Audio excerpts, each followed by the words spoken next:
We're live here from Yukon, Oklahoma for this 4A semifinal matchup between the Bethany Broncos and the Tuttle Tigers here on Oklahoma Sports Network. Philip Rodriguez joining you along with Brendan Rodriguez and Jordan Rodriguez. A bit of a different situation tonight due to contractual obligations, basically. We are on audio only, no video for that. That is being provided by NFHS. If you're looking for the video feed, they've got it tonight. But we'll be bringing you audio of this matchup, rematch of two 4A District 2 opponents, your Bethany Broncos and the Tuttle Tigers.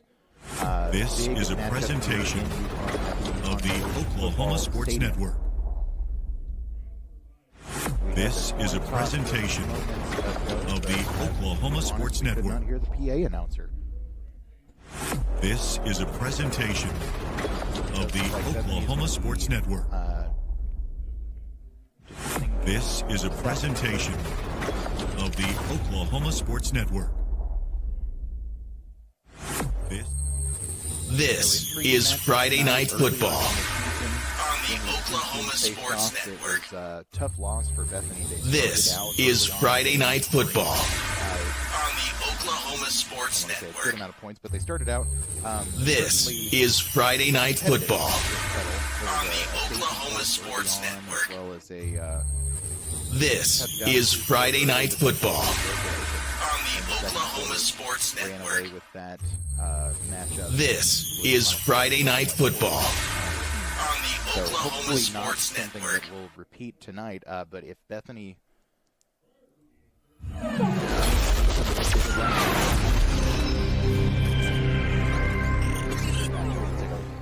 pause here for the national anthem.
And back on here.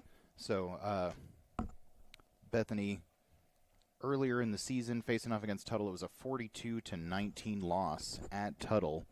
CJ Simon, Cruz Campbell, and co. just absolutely torching us for a lot of yards. But Brennan, this has felt like it's been a different Bethany team the past couple of weeks, especially defensively. Yeah, absolutely. Bethany has, after winning those couple of games against Hera and Tecumseh, kind of boosted their confidence. And after winning that last game against Medill before going into the playoffs, I think that boosted their confidence going into playoffs. And that's absolutely right. We've seen a different team. We've seen a lot more aggression on offense for sure. We've seen aggression on the air out the ball. Putting up really good numbers.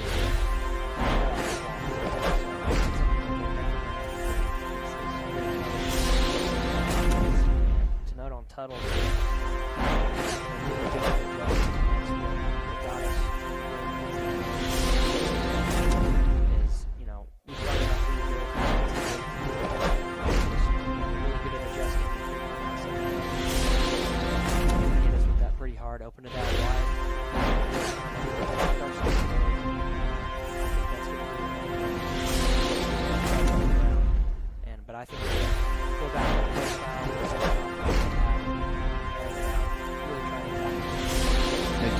feels like a little pro style as well as maybe a little bit almost sort of a spread style as well. It's a mixed look. They give you a lot of different looks offensively and really utilize a lot of different, very talented players, especially guys out on the out on the edge, like C.J. Simon and Brady McAdoo, two receivers that scored 2 touchdowns apiece in the earlier win as the Bethany Broncos take the field in their all-white uniforms, white helmets, white jerseys, white pants with the purple lettering on them, as they do. Tuttle getting ready to take the field as well in their all red, all maroon outfit. Is it technically maroon? I'm not sure if that's the color they utilize. We had some Tuttle folks in here earlier. They could have told me if I was wrong. So here's the Tuttle Tigers taking the field, all red uniforms with a really nifty red chrome helmet. Yeah, that's really cool. I like it.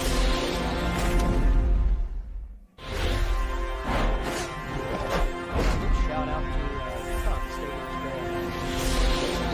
It's a beautiful stadium, absolutely, yeah, and beautiful facilities. Shout out especially to Athletic Director Brian Hinson for helping us out and making sure we had a space.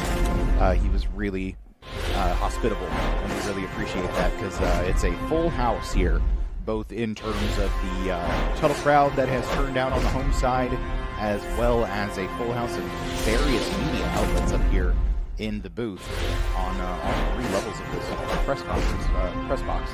But regardless, that's not what you're here for. You're here for the football, and we're about to get that underway. Bethany will be kicking off from our right to the left, which I'm bad with my cardinal directions here in new places. I think that's south to north. Am I correct? Yeah. So Bethany defending the south end zone. Denton Jaggers getting set to kick this one off. Not Juan Calderon, as he has been incorrectly labeled on many roster sheets this year. Got that sussed out. So Denton Jaggers getting set to kick this one is off. Friday Night Football. With the rest of the Broncos, we'll see if they do their little familiar stutter step onside kick that they like to do. This is Friday Night Football. It'd be interesting to start the game off with instead of just faking it, just go for that. This is Friday Night Football on the Oklahoma Sports Network. Hey, I'll take it. We need an aggressive call against a team that put up 40 points on us last time we played. This is a presentation of the So they did the little Oklahoma stutter Sports step as Network. they always do, but then they drop back into the regular kickoff This is a formation. presentation of Jagger the Weaver, Oklahoma Sports closest Network. to us here on the press box. He will This be is the a gunner on the presentation outside, but we don't even need of him. the Like many Oklahoma kicks Sports this year Network. from Denton Jaggers, that one goes out the back of the end zone for This a is a touchback. presentation So the Tuttle Tigers will of begin the their Oklahoma first Sports drive Network. of the game from the 20-yard line here as we start This the game with is a exactly presentation 12 minutes on the clock of here the in the first Oklahoma quarter. Sports It is Network. cold out there, and the Broncos took the This field is a early, and many of presentation them shirtless as they of do the with their Oklahoma pregame Sports warm-up Network. routine. Show off the mental and physical toughness. This is a But yeah, about 40 degrees.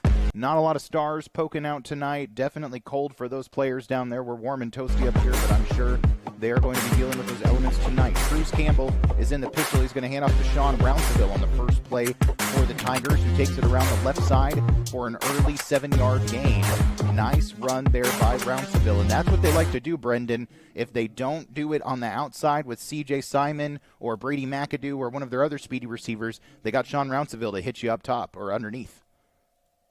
Shotgun set, 2 running backs to each side of Cruz Campbell. He's going to give it to Brett McAdoo this time, who was back in the backfield by along with Rounceville, and he picks up about 7 yards, goes up the middle. Hard for Bethany to bring him down, but they do, but he gets the first down. Somebody that doesn't get stopped tonight. McAdoo absolutely high on the list of dangerous players. Cruz Campbell takes a shotgun and they do a little end around. C.J. Simon's going to take it from right to left, and he ends up losing about 4 yards. Bethany blew that one up real quick. Does look like we may have a flag down on the play, though. Did look like hold. Yeah. Sorry, Brendan, I didn't mean to. It does look like it's going to be a holding call against the Tigers. So what was going to be a 2nd and 13 now will be a 1st and 20. Or did they decline the penalty? Sometimes it just takes these officials a little bit to pick it up and move it along. So, yeah, they'll move those chains way back for the Tuttle Tigers now, faced with the first and very long instead of the second and 13 we were looking at. I guess it'd be first and 20 after the holding call. Shotgun set, they're going to hand it to Rounceville, making people miss, and he gets wrapped up by Brock Cross, but then escapes the tackle and ends up going down. Ball is loose. Devontae Melton picks it up, and the reps are going to say he was already down. Still, good tackle by Brock Cross, and a good job to get your arm in there and pull that ball out. Brock Cross, an all-district pick at safety defensive back, I believe, for Bethany Broncos. Excuse me.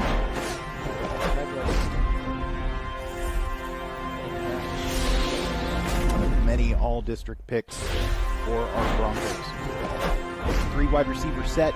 Pistol for Cruz Campbell. He's going to give it to Rounceville again here on 2nd and 15. Rounceville up the middle, following his blockers for about a 10-yard gain. Going to give him a 3rd and short now.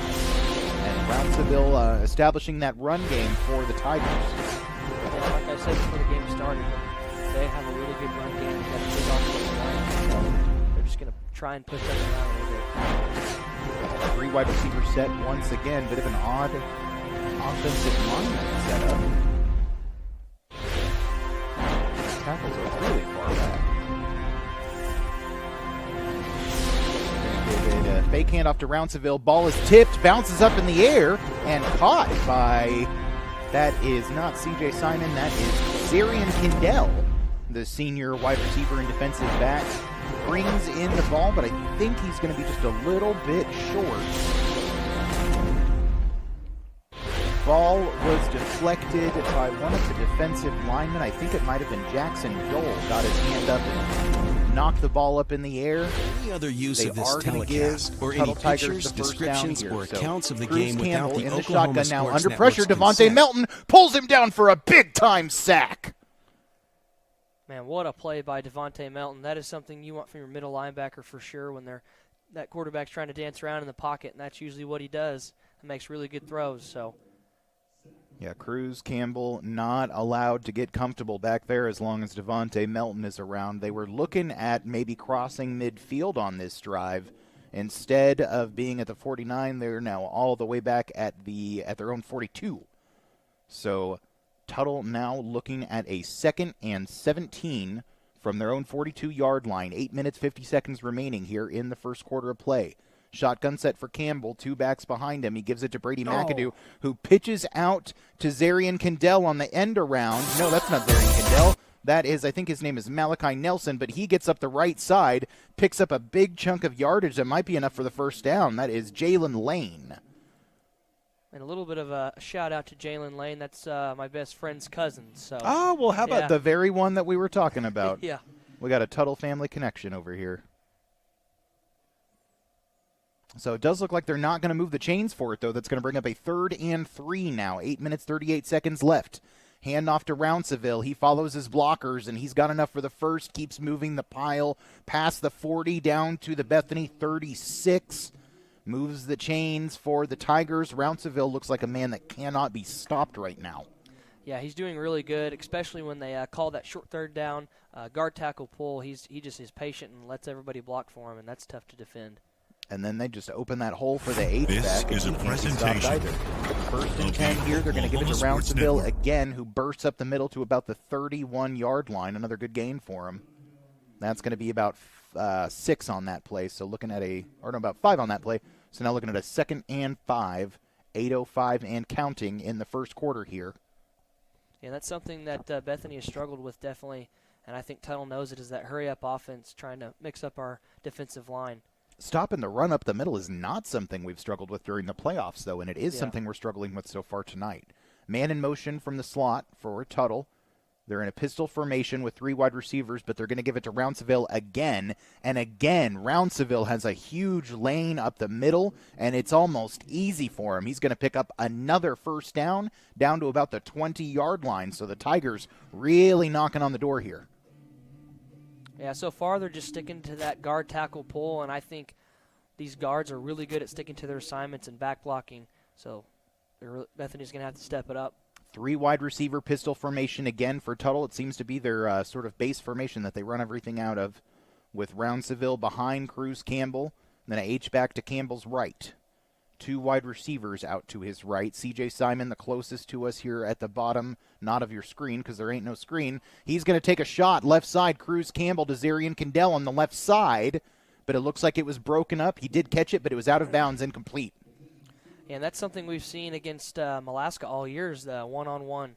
They're really counting on Alaska to, defend that very well, and usually he's been doing really good.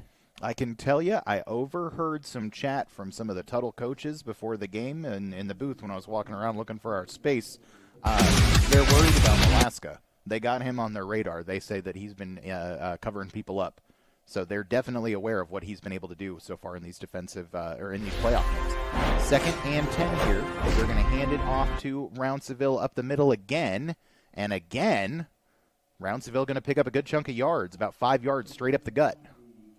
And like you said previously about Alaska, I think his notable game was against the D1 commit against Nixon at Weatherford. He did a fantastic job covering him up. I think he only got one big play, and that was it. And it really, if I remember correctly, either Alaska was taken out in some strange way or there was some circumstance that really made it kind of a write-off. But it's going to be 3rd and 5 now. 6:31 left to go here in the first. They're going to give it to Rounceville again around the left side, and this time the Bethany defense gets back there pretty quickly, brings him down right about the line of scrimmage, going to bring up a 4th down. Yeah, they're going to make a couple personnel changes. I thought they'd bring out the field goal team, but doesn't look like it. If I'm not mistaken, though, I think Cruz Campbell handles kick duties. I don't think they're kicking. You're right. But I do think that Cruz Campbell handles kicking duties, if I'm not mistaken. But it is 4th and 5 here. 4th and 4 from the Bethany 13. Tuttle's offense is still on the field. They're going to throw the ball, and he had a receiver, but the pass is broken up. Little bit of touchy-feely. Is that Jackson Payne? That is Jackson Payne. Jackson Payne, our quarterback and quarterback of the defense, the safety position, gets in there and breaks up the pass to, I believe that was Brady McAdoo, the intended receiver. Very physical defense, but nobody was asking for a flag, and they weren't going to get one anyways. Yeah, and after a really aggressive push, a lot of run game from Tuttle so far early in this game. Bethany, it took them a little bit to warm up, but they got the stop and ready to see what our offense can do. Huge early stop when they had so much momentum, Tuttle did, on that offensive drive early on. So now we've got Jackson Payne with his buddy Judson Gilliland back there in the backfield, 3 wide receivers out to his left. They're going to give it to Gilliland on the first on the first play, and he's got a nice gap on the right side, picks up about 5 or 6 yards before he's tripped up. And I think tonight for both teams, I think their focus is wanting to establish the run game. They've got on both sides studs at running backs. We have Alaska that can run, Jackson Dole that can run, Devontae that can run. So I think that's going to be their focus for sure. That's just kind of that playoff football. Run game and defense becomes so important. So we've got another pistol set here. Jackson Payne's going to throw to his left. They have Wyatt Geisler motioning from right to left, but Geisler pretty much only gets back to the line of scrimmage on what was sort of a tricky play. Wyatt Geisler named the 4A District 2 wide receiver of the year. Honestly, when you're in a district with Tuttle and Blanchard, and Tuttle's got some good wideouts, that's quite an accomplishment. So congratulations to Mr. Geisler on that. Yeah, and I will say, alongside Geisler, Tuttle's got some really good secondary. So I think Payne, he's done a really good job seeing the field, so tonight he's going to have to do that as well. Important early 3rd down here, 3rd and 5 with 5:14 remaining in the first. Pistol set with 2 running backs back there. One of them's Gilliland, and he's going to get the little shovel pass forward, follows his blockers, and he's got enough for the first down. Nice play call. Quick little shovel pass to Judson Gilliland, cutting over the middle and just following his offensive line to, not to pay dirt, but to a first down. Yeah, and I think that was, you remember one of the last week, or the week previous to last week, was the RPOO. RPOO, the ARPU. Yeah, the ARPU. Another one of those. He had the option to flick it out to the right or shovel, and he made a good decision. It was a hard one to describe play-by-play because it is something, it looks like a triple option and an RPO all wrapped into one. We're back in that pistol formation with 2 wide receivers stacked on top of each other. Left side, Judson Gilliland gets the handoff up the middle and bursts forward up the middle for about 12 yards. Great run by Gilliland. He's ready for the big stage tonight. Absolutely, and the offensive line is doing a really good job just staying fundamental and, getting their spots and just creating a hole for Gillen. That's really all he needs. Speaking of the all-district, that offensive line, I think 4 out of 5 of them, if not the entire unit, was named either all-district, honorable mention, or some mix of the two. Jackson Payne fakes the handoff to Gillen and then throws over the middle. He's got Evanson Malasco, who pulls it in at the 45-yard line, makes a couple people miss, and then goes down at the 41 of the Tuttle Tigers. So the Bethany Broncos crossing midfield, knocking on the door. Yeah, really aggressive call. Shout out to Gillen for picking up that edge guy to block for Payne. Payne kind of came around and squared his shoulders and made a really good throw and route from Alaska. Just kind of caught him in the kind of a curl route right in the middle. Sets up Bethany with a 1st and 10 now on the Tuttle 42. If I accidentally called Tuttle Yukon tonight, please forgive me, folks, because it's kind of hard with that big Yukon Millers in the middle, and their colors are similar. But I'll do my best. 3:40 and counting here in the first quarter. We've got Jackson Payne all alone back there in the shotgun in a bit of a strange formation. He's going to throw out to Geisler on a screen play left side. Geisler pulls it in, picks up maybe 7 or 8 before he's pushed out of bounds. Yeah, we've seen a little bit of that this year. Not really something that they do much. Bethany does, but picks up. Obviously, Geisler is quick enough to run that set. Usually when we see him in that formation, Brennan, they've got Gilliland taking the snap as opposed to Jackson Payne. So that was interesting. Maybe they're just trying to see if Tuttle's paying attention. And speaking of which now, Judson Gilliland is the man out there to receive the snap as the quarterback. Devontae Melton is the H-back. And they're going to run it straight up the middle, but Tuttle's ready for it. My goodness. They stuffed that one right at the line. Absolutely nothing doing. I have not seen that sort of play call work that poorly for Bethany in a while. Yeah, and obviously, it's late in the playoffs. A team this good is obviously going to be seasoned for a play like that because typically when Gillen's back there by himself, you can understand they know what's coming. coming. Yep. Especially when Melton's all tensed up right there behind the line, standing and staring at the A-gap. Gillen's still the man back there, but he's in the shotgun with Melton out to his right, as well as 3 wide receivers out to his right. Jackson Payne split the widest closest to the Bethany sideline. Braxton Mullins and Wyatt Geisler, the other two. Yep. And looks like Bethany's going to take a timeout and think about it. So we'll take our first timeout here of the night. We'll be right back with more Bethany Broncos football here on Oklahoma Sports Network.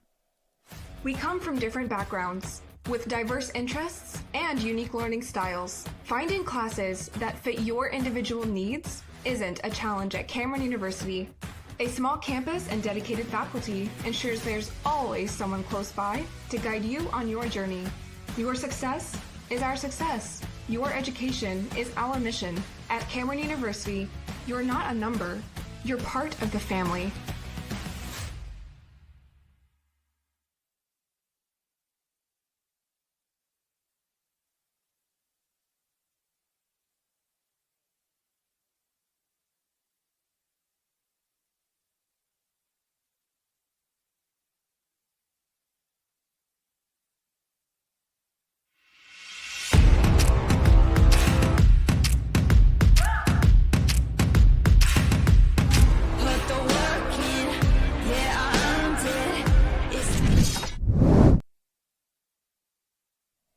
Back here in Yukon, Oklahoma for this 4A semifinal matchup between the Bethany Broncos and the Tuttle Tigers. I almost said Yukon Millers, you guys. On Oklahoma Sports Network, Bethany Broncos are looking at a 3rd and 4 from the Tuttle 36 right now. Jackson Payne's in the shotgun, dropping back, looking to throw. He has a man wide open. It's Wyatt Geisler who catches it at the 24, makes a man miss at the 20, makes a man miss at the 15, goes down at the 10. Wyatt Geisler with a huge play.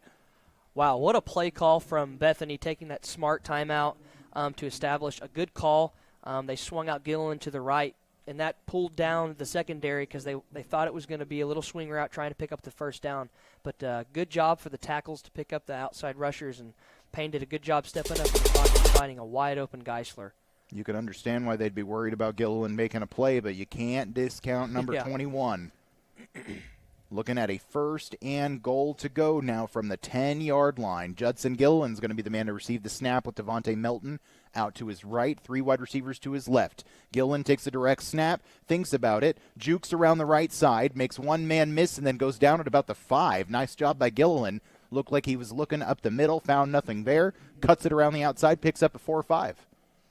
Yeah, and that's what we've seen all year, and we always talk about it and give him really good praisal for that. He's really patient. He really looks for that A-gap look first like you're supposed to as a running back, and he just makes that choppy little cut out to the right outside like Saquon Barkley likes to do, and takes a really big shot but moves forward. Don't get me started on Saquon Barkley this year, man. As a football fan, that's just poetry in motion what that guy is doing. If he doesn't get the MVP, it's ridiculous.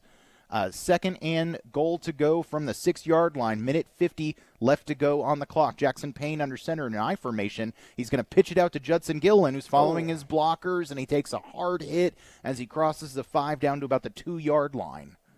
Yeah, really trying to work that short side over there because things can get bumbled up and people can miss. So 2 good play calls trying to get in that pylon over there. But Tuttle so far stopping that outside. They're bringing in some extra hog mollies here, Brennan. We got Charlie Tolley just checked in, as well as a big old fella, 40-something. I missed the number. Oh, no, that's Garrett Johnson. So we got extra tight ends. They're doing the big set. Judson Gilliland in the shotgun with everybody on the offense pretty much lined up on the line. The only one split out is Wyatt Geisler. Everybody knows what's coming. Let's just see if it works. Gilliland up the middle. Oh, and he's hit hard. Right about at the 1. He had a full head of steam. It looked like he was going there, and then boom, 2 Tigers right there to pull him down with 45 seconds left to go in the first quarter. Still tied up at 0-0, waiting on the first score, and Bethany's going to try to make it a touchdown here. The ball's just inside of the 2-yard line, maybe a little bit before the 1, and the offense is still out there with 4th and goal to go. Same formation. Tight offensive set with Gilliland in the shotgun. Geisler motioning from left to right. Gilliland's going to throw. He's hit as he throws, and it's intercepted by the defensive lineman. They tried something tricky because they knew that they'd be looking for that run up the middle, but Tuttle was ready for the pass too, and it's intercepted. So 2 drives by each team, 1 drive by each team, I should say, each one going down to 4th and goal, and each one ending in a turnover. Still scoreless with 12.5 seconds left to go in the first, and the Tigers are going to get to take over now at the 2-yard line. Yeah. But now, Brendan, what happened earlier in the season when we played Tuttle, and they were way back like this? They were in the same position, and I believe it was Jackson Dole that got around the right side and got him by surprise in the back in that end zone. Pulled him down for that safety. So let's see what happens here. They're going to shotgun snap it and hand it off to Rounceville. Oh, no. And Rounceville is breaking tackles and breaking free across midfield to the 45 before he's finally pulled down at the Bethany 42. The biggest gain and the biggest play of the night so far for the Tuttle Tigers. Sean Rounceville just running ragged. Yeah, that was about a 70-yard run right there. Just a lot of arm tackling.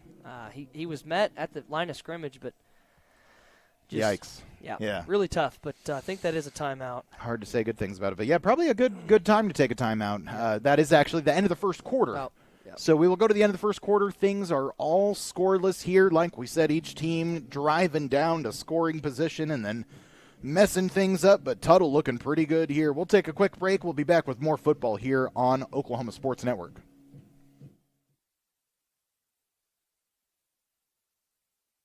We come from different backgrounds with diverse interests and unique learning styles. Finding classes that fit your individual needs isn't a challenge at Cameron University.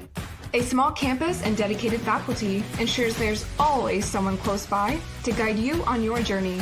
Your success is our success. Your education is our mission. At Cameron University, you're not a number, you're part of the family.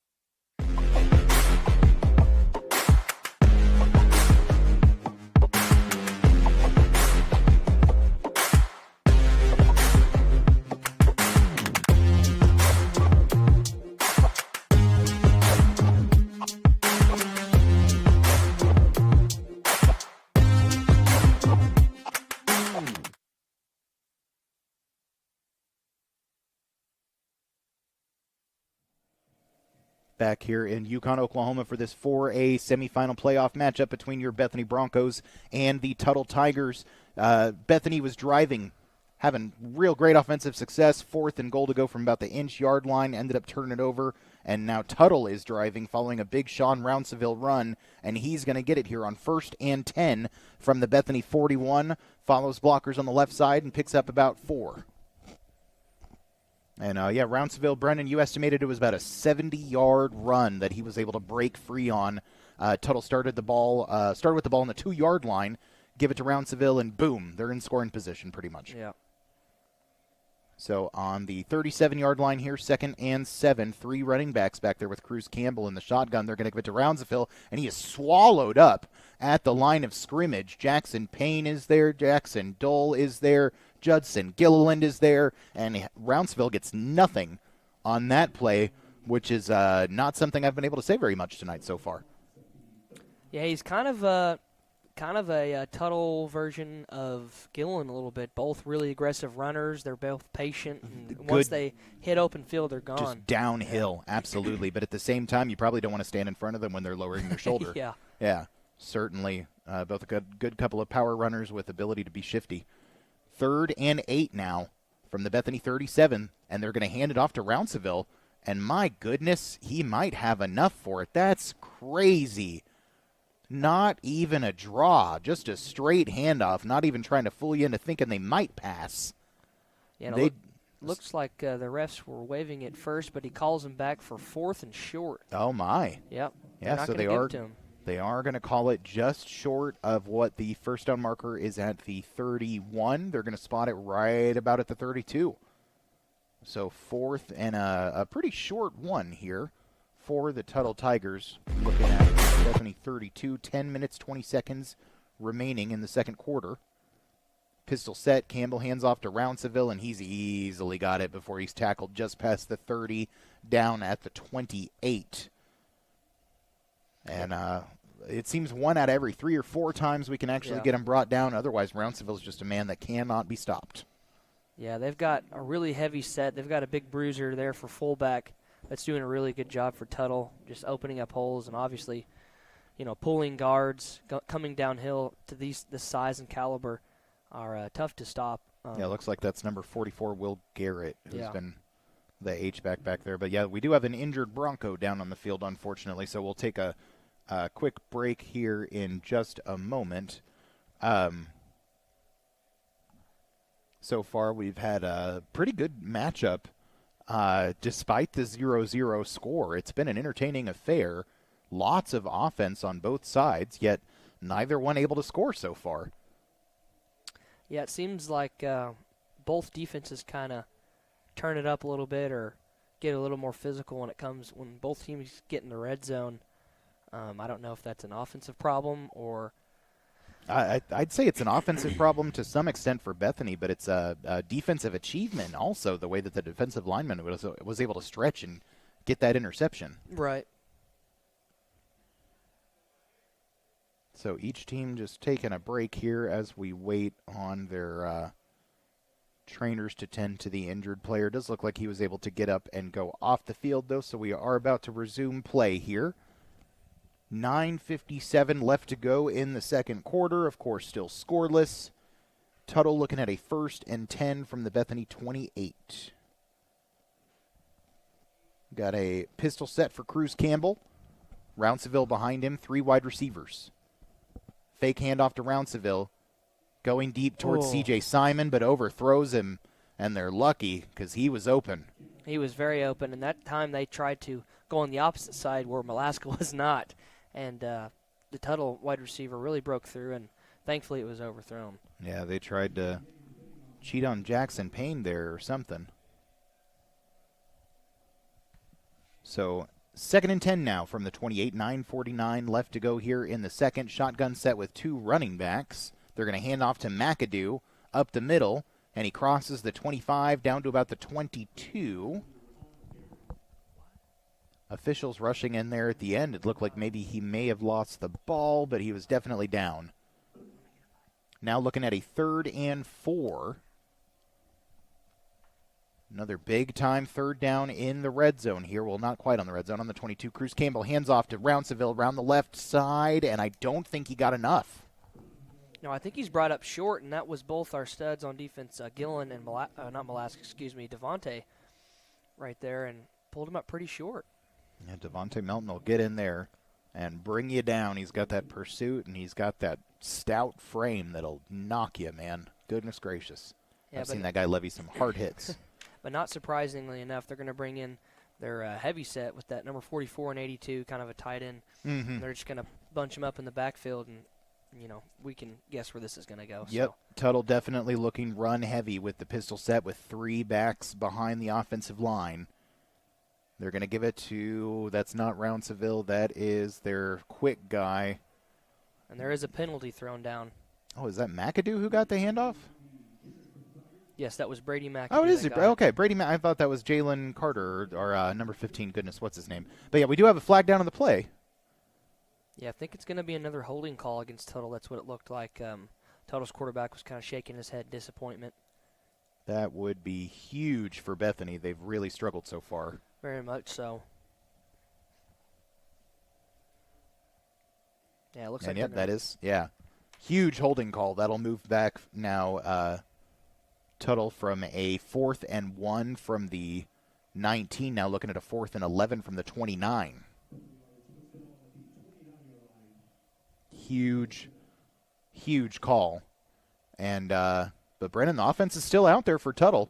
They're now in a 4 wide receiver set. Cruz Campbell in the pistol. Bethany spread out. Jackson Payne deep at safety. They're going to chase Cruz Campbell out of the pocket, and he's just going to have to throw it away on 4th down. Great. And it's another defensive stop. Yeah, great job by Charlie Tolley, and I believe that was Jackson Dole that was applying the pressure, getting him just out of the pocket, and great secondary coverage. He had nowhere to go. Cruz Campbell was very uncomfortable for the majority of that drive. And if we're going to win this game, that's definitely going to be something that we're going to have to repeat. Absolutely. Bethany is going to be able to take over now on their own 29-yard line. 1st and 10 with 8:16 left to go here in the second quarter. Still no score. Jackson Payne in at quarterback with Judson Gilliland behind him. They're in the pistol set. 1 H-back out to the left, 2 wide receivers to the left. Tuttle jumping the snap, and they hand off to Judson Gilliland, who still makes people miss, spinning, juking, flying across the 35-yard line down to the 36. Nice gain by Gilliland. Yeah, and that's him pushing that B button like we've talked about all year, that spin move. It's really quick and deadly. He's all about that B button and that right analog stick, that juke. Oh, yeah. That's what we like to see. So now we've got the I formation again for Bethany with Gilliland as the fullback, Malaska as the H-back, or as the halfback, I should say. So Malaska, the designated runner in this formation, 2 tight ends. So big offensive line. Malaska's going to get the pitch right side, looking for a gap, finds some room, crosses the 40, and that's going to be enough for a first. Nice play from Malaska. That's another thing I heard the Tuttle Tigers coaches discussing when they were discussing Malaska, is that they actually we also like to give it to him in the backfield here and there and mix it up with him, and that is the truth. And I will say that Ben Saylor, our center, has really got a game cut out for him. He's got, a 6'3", 315-pound defensive tackle right on his nose. Goodness gracious. That's tough. Hey, that's all district offensive lineman Ben Saylor. That's true. 1st and 10 from their own 43 here with 7:05 and counting. Wyatt Geisler motion from right to left, and then Jackson Payne will roll from right to left, and then he throws the ball straight to a Tuttle defender, intercepted. Yeah, it was kind of a, I don't know what you kind of call those, but all the linemen shift to the left, kind of protect, while Payne in the backfield kind of shuffles his little feet. QB rollout, yeah. And he had a little bit of pressure, but not enough. And not enough to justify that throw. That was rough, man. Right to the defender. Tuttle Tigers defender there. Get this gentleman some recognition for what was a very nice interception. That's Jet McCoy, the junior wide receiver and free safety for the Tuttle Tigers. Gives them possession of the ball now at the 48-yard line, their own 48-yard line. Pistol set for Cruz Gamble, 3 wide receivers. He's going to hand off to Rounceville up the middle. No surprises there. And he's going to squirt up that A-gap right there for 6 yards. Yeah, and that's really all we've seen so far. Nothing out of the passing game. It's just that guard tackle pull or, So surprising considering we were so whomped, really, for lack of a better word, by C.J. Simon and Brady McAdoo on deep passes on the outside. And, yeah, it really has not been a threat at all tonight. In fact, the one shot they did take at C.J. Simon was about 5 yards overthrown from Campbell. Yep. Again, in their 3 wide out set that they like, but Campbell will pass this time, taking a shot down the left side of the field. McAdoo tripped, and he's looking for a flag, but he's not going to get one. Molaska knows he didn't touch him. That's going to be incomplete. Yeah, I think he was frustrated because the freshman, big boy, Breck Brady, smoked him right when he threw it, and I think that caused the overthrow. Mm-hmm. I think he was wanting a late hit, but great play. Brady really busted through that A-gap against the center and applied great pressure. As we observed on that last drive, when we make Cruz Campbell uncomfortable, we have a much better time defensively. Big 3rd and 3 here from the Bethany 45. Campbell in that familiar 3 wide out set, and they're going to hand off to Rounceville. Everybody knew it was coming, but he's still going to get enough for the first down, just about a yard past the marker down to the Bethany 41. Yeah, when they get in that pistol formation and their fullback lines up behind the left tackle, you know what's coming. You know it's coming. That's kind of their safety play, and it's just really hard to stop. Oh, they're going to run that shotgun double running back set again here, Tuttle, with McAdoo in the backfield next to Rounceville, and McAdoo's going to get the handoff, trying to make people miss, and he does. He jukes out of a big pile of bodies, goes from the 40 down to the 35 before they finally call him down by contact. About a 6-yard gain by McAdoo.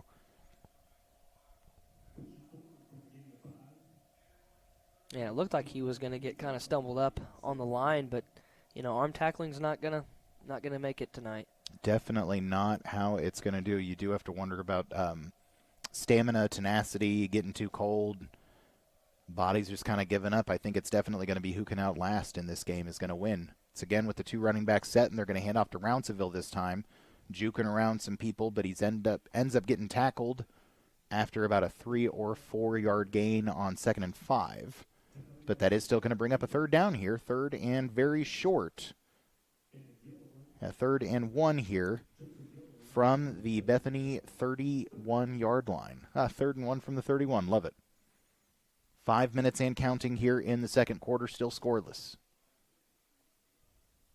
3 wide out set, 1 H-back, 1 running back like they like to do. They're going to hand it off right up the middle to Rounceville, and he's going to get across the 30-yard line and pick up another first down for the Tigers.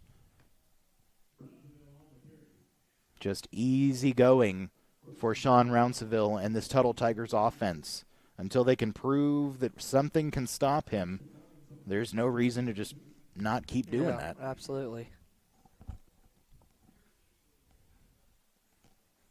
1st and 10 from the Bethany 29. 4:25 remaining here in the second.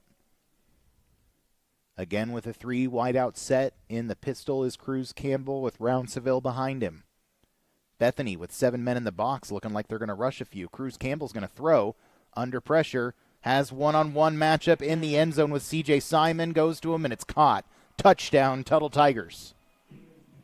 Yeah, and Bethany applied great pressure, but Tuttle's quarterback was able to get out on the outside and find, what he was looking for previously in those plays, that one-on-one on the outside, and he finally found it and made we got to give him credit. It was a good throw and good catch. Really similar play call it looked like to the one where he overthrew Simon, but this time the throw is just right, and it scores Tuttle their first touchdown with 4:09 left to go here in the second. The extra point is good. So the Tuttle Tigers now take the first lead of the game, 7-0 over the Bethany Broncos here, 4:09 remaining in the second quarter. We'll be right back with more Broncos football here on Oklahoma Sports Network. We come from different backgrounds, with diverse interests and unique learning styles. Finding classes that fit your individual needs isn't a challenge at Cameron University. A small campus and dedicated faculty ensures there's always someone close by to guide you on your journey. Your success is our success. Your education is our mission. At Cameron University, you're not a number, you're part of the family.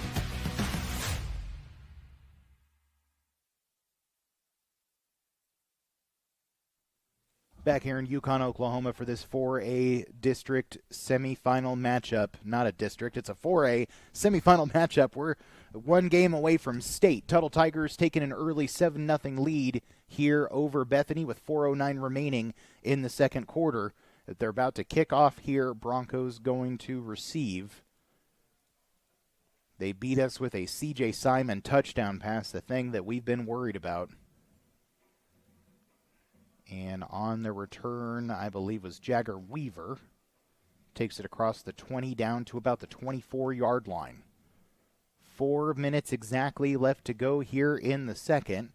Bethany's had some success on offense, but Jackson Payne has thrown one interception. Judson Gilliland has thrown the other interception.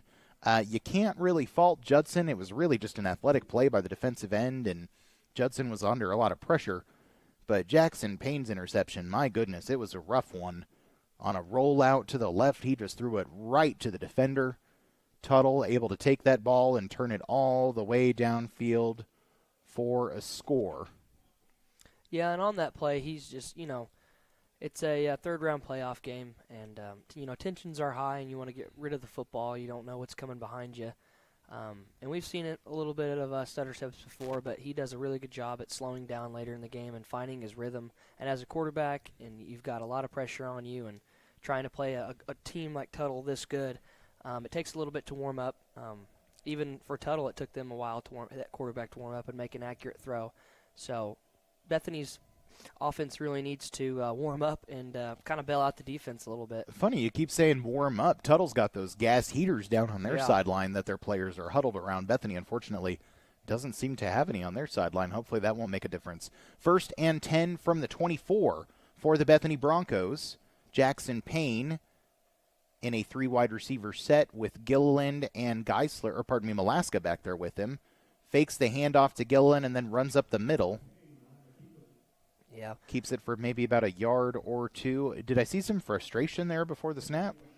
No, I think they were just trying to change the play, probably a check call. Mm-hmm. And that was the first time we've seen Payne run the ball tonight. It is.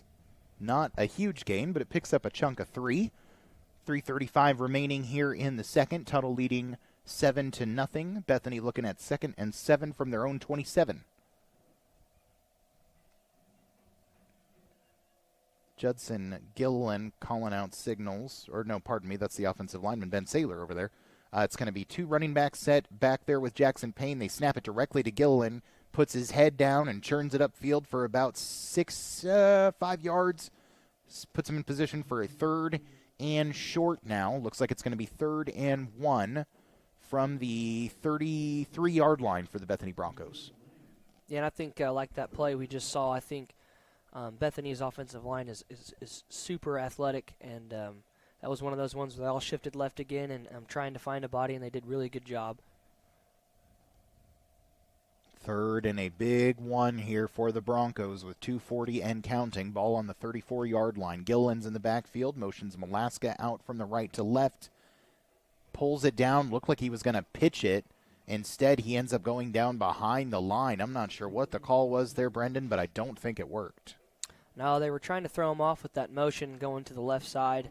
And Gillen, just trying to pick up that A-gap first down, and Tuttle stuffs it once again. Yeah, they're actually going to give us a better field position than I thought we had after that tackle. They're going to give us a 4th and 1 from the 34. And, playoff football, we're keeping that offense out there. Got Geisler, Braxton Mullins, and then Seth Griner checking in. Wideouts to the right. Jackson Payne's in the shotgun. And he's going to pooch punt it. I thought they might do that. Pooch punts it. Takes a Tuttle bounce at about the 36 and down at the 40 for Bethany. So an interesting call. Flip the field, so to speak. Sets Tuttle up with not as good a field position as they would have had otherwise if they'd turned the ball over, but sets them up with a 1st and 10 at their own 40. But still, you can consider that pretty good field position. I was trying to look at it as a glass half full situation, but no, it is setting the Tigers up in midfield is not really, ideal, but it's better than what you were looking at with setting them up in enemy territory. Yeah. So absolutely. 1st and 10 for the Tigers from their own 40. Bethany stacking the house, looking like they're going to bring some pressure, and they do. Hand off to Rounceville, and he's stuffed in the backfield for about a 4-yard loss. Yeah, that was 3 of Bethany's great defensive players. It's Brick Brady, Gillen, and Garrett Johnson? No, it was Gillen, Breck Brady, and that was Devontae. Devontae Milton. Oh, my bad. I thought you said something else. No. I thought I saw Garrett Johnson in on the hit as well. Okay, He's over there at right end. So we've got 3 wideout set again here on 2nd and 12 for the Tuttle Tigers. They're going to hand off to Rounceville again up the middle, and he picks up, well, it looked like he picked up about 4 and then went down, but he kept on going. And they're not blowing it dead. Still on his feet, and they're not blowing it dead. That is shocking. That is a play that I thought was going to be blown dead after about a 4-yard gain. Then I thought it was going to be blown dead after about an 8-yard gain. Rounceville just kept churning all the way to a first down. He's across the 50 down to the 49 now. You know, somewhere they say that he's still running. Yeah. So 1st and 10 from the 49, 49 seconds left to go. Pass over the middle, wide open receiver for the Tigers. Trying to see his number. That's 15, I believe. Yeah, it looks like Jordan Lane. Yeah. And it looks like they're going to call a timeout with 40 seconds. And so, with 40 seconds left and the ball on Bethany's 6-yard line, Tuttle Tigers are going to call a timeout. We'll take a timeout here ourselves. 7-0 Tuttle Tigers with 40 seconds remaining. Bethany Broncos football on Oklahoma Sports Network. We come from different backgrounds with diverse interests and unique learning styles. Finding classes that fit your individual needs isn't a challenge at Cameron University. A small campus and dedicated faculty ensures there's always someone close by to guide you on your journey. Your success is our success. Your education is our mission. At Cameron University, you're not a number, you're part of the family.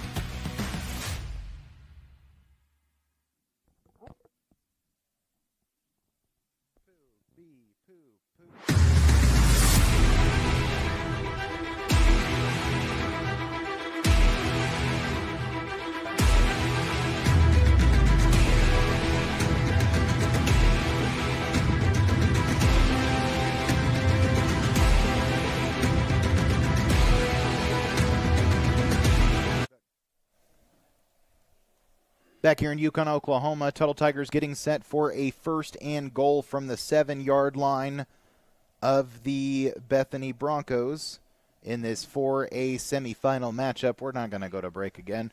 Bethany Broncos down early here, 7-0, and with their opponent knocking on the door now. Sean Rounceville making some big plays, but the last big play was Jalen Lane, the sophomore standout wide receiver, running all over these guys, caught wide open on a big play by quarterback. This is a presentation and now here we are, 40.5 seconds left to go.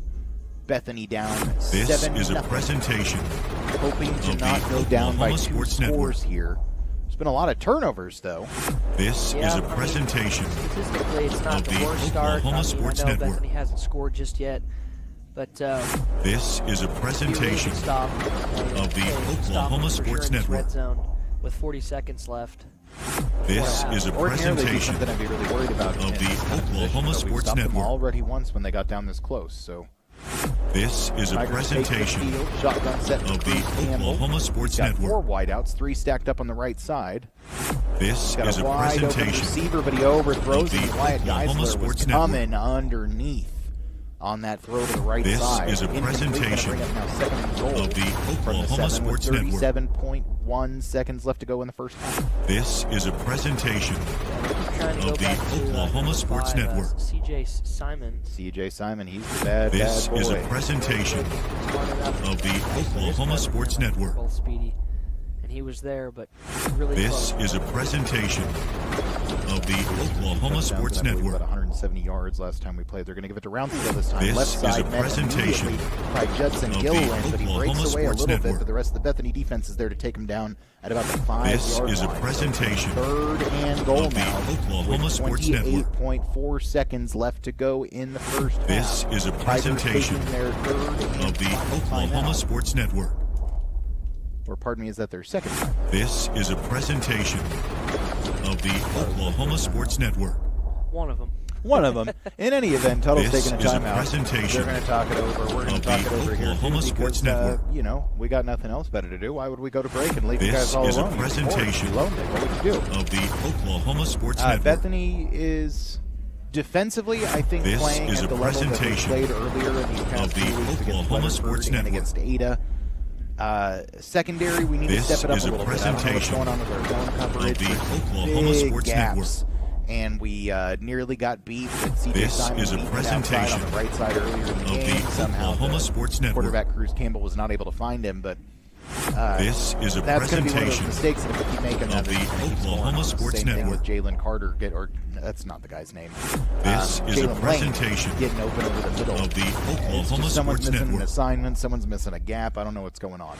This Looks is a like, presentation of the Oklahoma Sports Network. To his coach, so you could Oh, think that he might get the This ball. is a four presentation wideout set. of the Oklahoma Sports Network. Roll Jalen from right to left. Cruz Campbell looking for something. This running is a from right to left presentation himself. He's going to try to run it, and he of goes the down. Oklahoma Sports He's tackled Network. at about the 5-yard line by This is Jackson a Dole. presentation He tried something on the right of side. the Great Oklahoma play Sports Network. by our secondary. Didn't find anything. Tried to move back on the left side. This is a Tried to presentation run it, but nope. So I of need the to talk smack on the Oklahoma secondary Sports more Network. often, I guess, because the zone coverage on that play was impeccable. This There was is a no presentation room to throw to anyone on that of play. the Oklahoma So Sports Network. 21.5 seconds left to go here in This the first is a half. presentation Fourth of the and Oklahoma goal Sports from the Network. 6-yard line for Tuttle.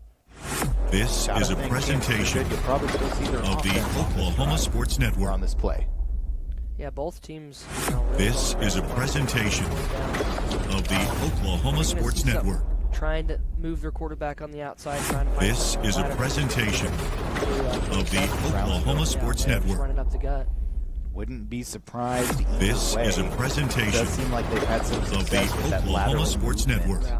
using that speed to run This side is to a side on the field presentation on us. That was something that they did of a the lot. Oklahoma maybe Sports earlier in the Network. season. I can remember McAdoo motioning all This is a over presentation Snap, and then boom, he's over of there. He's the got the ball. Oklahoma Sports Network. Looks like the field goal This team's gonna is a send it. presentation of the So Oklahoma Tuttle's going to Sports settle Network. for 3 unless they go for a fake here. This is a presentation Add their lead up to 10 of the points. Oklahoma They Sports make it Network. here. This is a presentation Snap is good, hold is of good, the and the kick is Oklahoma good. Sports Network. So with 18.5 seconds left to go in the This first is a half, presentation Tuttle takes a 10 of to the nothing Oklahoma lead. Sports Network. Kicker Garrett Ogg knocking in the extra point for This the Tigers. is a presentation knocking in the field goal of the for the Oklahoma Tigers. It was Sports about Network. extra point distance. Yeah, it's So- just a little chip shot. This Easy is a mistake to make. So presentation 18.5 left to go in of the the first half. 10 Oklahoma nothing Sports lead Network. for the Tuttle Tigers. We'll be right back with more This Bethany is a Broncos football presentation here on Oklahoma of Sports the Network. Oklahoma Sports Network. This is a presentation We come from different backgrounds with diverse interests and unique learning styles. Finding classes that fit your individual needs isn't a challenge at Cameron University. A small campus and dedicated faculty ensures there's always someone close by to guide you on your journey. Your success is our success. Your education is our mission. At Cameron University, you're not a number, you're part of the family.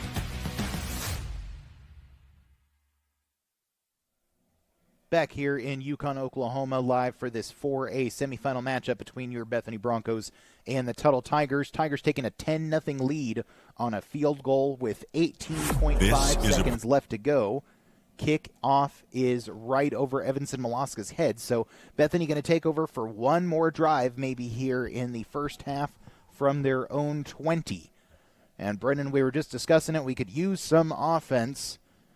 hard to score an 80-yard touchdown with 18 seconds left to go, but stranger things have happened. That's true. But, I think that's something that they're going to talk about in half and really try to strategize a change. I think, they're getting pulled down to short third downs, and, I think Gillen's having a good game. But I think we need to establish a little bit of the passing game and let Payne kind of warm up back there. It would be nice to maybe air it out, especially considering we need a little offense. So, right. But Bethany offense is just going to knee the ball and take us into halftime. So first half coming to a close. Your Bethany Broncos currently down to the Tuttle Tigers, 10-0. But a whole nother half coming up. We'll be back with more football here on Oklahoma Sports Network.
Back here in Yukon, Oklahoma for this 4A semifinal matchup between your Bethany Broncos and the Tuttle Tigers.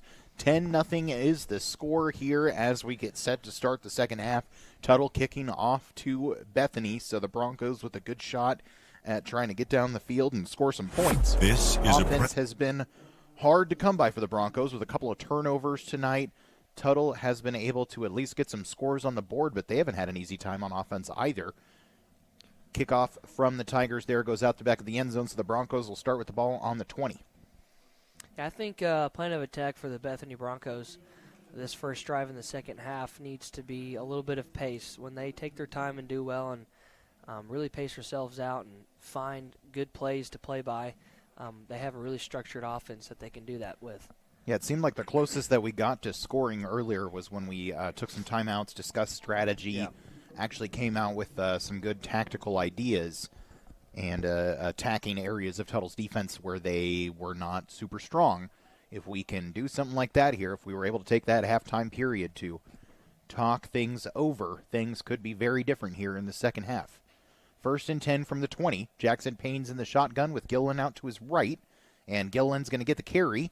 Bursts up the right side. Man, he would have kept going for a while if he wasn't tripped up. Good 10-yard gain by Gillen, but a flag is down in the backfield, likely going to be holding against the Broncos. Yeah, and obviously that's not the way you want to start a football game in the second half, being down. Without a doubt, it is going to be a holding penalty against the Broncos, so a 1st and 10 from the 20 now will become a 1st and 20 from the 10. Not the most enjoyable thing. And yeah, as Brendan pointed out, not a great start here to the second half for the Broncos. We need pace, not backwards yards. Especially after your running back almost breaks one. Absolutely, yeah. Without the holding call and without one little ankle tackle, Judson Gillen might have had a touchdown there. So Jackson Payne again in the shotgun. Garrett Johnson in motion from left to right. Payne's going to pass it right, looking for Malaska. Has it complete, and it's a big gain. A new set of downs for the Broncos as it crosses the 30 up to about the 32-yard line. So big gain by Malaska, 22 yards on the catch, and 1st and 10 for Bethany now from their own 32. Yeah, really good play right there, just letting Payne kind of take it one step and just kind of waiting for that play to develop and threw a strike to Malaska. So 1st and 10 now from the 32. Shotgun set with two wide receivers out to Payne's left. He's going to hand it off to Gilliland, who cuts around the right side, only picks up about 2 yards on that play, though. Nothing much going there. But they are establishing that run game, forcing Tuttle to come up and stop them. Not exactly looking like a weakness for the Broncos right now. Certainly able to exercise that, exercise some domination in the trenches and move the ball a little bit here. 2nd and 7 now coming up from their own 35-yard line. 10:40 and counting on the clock. Payne in the shotgun. Fakes a handoff to Gillen. Keeps it himself. Goes up the middle. Almost looked like he lost the ball for a moment, but he goes down after a gain of about a yard. Yeah, so far he's tried that about twice and same result, kind of 1 or 2 yards. Kind of tough. Neither one has really worked out on that QB keeper on that, I don't know if that's an RPO or a more traditional style option that they have on that look. Yeah, it's considered a read option. A read option, that's what I was thinking, is it looked like a read option, but they're so, sometimes you think it's a read option, it's really a RPO because they've got the downfield look as well. So 3rd and 5 from the 37, 10 minutes even on the clock and counting. They're going to direct snap it to Gillen. He's taking it around the right side. He had blockers, but, man, he just thudded right into a defender just as he passed the 40-yard line up to the 41. It almost looked like he hit the back of one of his linemen. That's what I was wondering, if it was almost a Mark Sanchez butt fumble kind of situation. Luckily, no fumble here, just running into the back of one of your teammates. Brings up a 4th and 2 now from the Bethany 41, 9:20 and counting. Tuttle ahead 10-0. Bethany leaving their offense on the field. Judson Gillen's in that Wildcat formation with Devontae Melton out to his right. That's who he's going to follow. Has blocking. He's making people miss. Picks up enough for the first and a little bit more as Judson Gilliland gets the ball to the 50-yard line. First down for the Broncos, and the drive continues. Big play. Yeah, and just like he's done all year, that juking and jiving that he does, that little step move and spin back around is a deadly move of his that he does. It seems to be one that the defenders can't really find any answer for because every time he does it, someone's grasping at air. Yeah. 1st and 10 from their own 49. Gilliland still in as the man receiving the snap. Jackson Payne out wide as part of a 3-wide receiver set to Gilliland's left. Gilliland takes the snap following the A-gap blockers, Devontae Melton and co. on the right side. Picks up maybe 2 or 3 before he goes down, but he does cross midfield. We're now in Tuttle Tiger territory. Say that 3 times fast. Unintentional tongue twister. 8 minutes, 15 and counting on the third quarter. We were surprised at how quickly the first half went. Even some of the staff here at the stadium thought maybe it was still the first quarter. Couldn't believe it when we looked up at 55 minutes and we were already done. Yeah.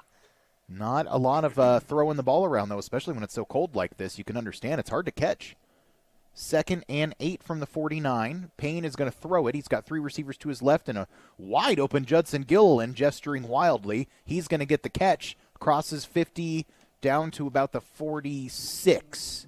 So about 5 yards for Gilliland on the catch. Might have been able to pick up more if Payne had noticed him sooner. Yeah, it's one of those ones where he's kind of a check-down guy. They were trying to, like I said in halftime, trying to get the ball down the field, and Tuttle did a really, really good job at covering up those deep routes that Bethany was trying to. Sorry, folks, I'm playing with the sound settings. But that's going to bring up now a 3rd and 4 from the Tuttle 45. They're going to do the little pitch option, the little RPOO, a little shovel pass up the middle to Gilliland, and he just might have gotten enough. Hard to say. Yep, they're going to move the chains. First down for the Broncos. Judson Gilliland, again on the little shovel pass option from Jackson Payne, makes it happen.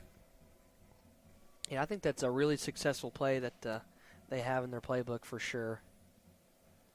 Well, that is until it I'm certain there was at least one time I think that Jackson Payne put that one on the ground because it was a bad forward lateral. But that is sort of the risk that you take. 1st and 10 from the Tuttle 39 here for the Broncos. Jackson Payne back in at quarterback. 3 wideouts to his right. Geisler, the man in the backfield, in motion from left to right, and he's going to get the call. Gets the pass, or gets the catch, crosses the line of scrimmage and then tripped up after only about a 3 or 4 yard gain. Yeah, I really like that play, seeing Geisler going from the RB position and motioning out and catching it out wide and just trying to get his speed on the corner. I think that's a really successful play they've had this year. There's been several times tonight where Tuttle just barely stops a barreling forward Bethany Bronco by a little ankle tackle or a trip. One of those, we're going to miss that trip, and we're going to keep going. 6 minutes and counting here in the third quarter. 2nd and 7. Thought it was a fake handoff, but they gave it to Judson Gilliland up the middle, only a couple yards there. Jackson Payne faked a throw left to the screen to Wyatt Geisler, but it was Gilliland straight up the middle, just a couple. Brings up a 3rd and 4 from the Tuttle 33. They definitely are in potential scoring position, and this is a 3rd down that they most definitely need to convert to get on the board. Definitely 4 down territory, though, even if you don't convert it. You got 1 more down to keep this going. Pistol set for Jackson Payne, 2 wideouts to his left. Gilliland behind him. Gilliland gets the call. No surprises there. Has a nice gap. Goes up the middle. Picks up enough for the first. Down at about the 26-yard line. Strong running from Judson Gilliland on this drive.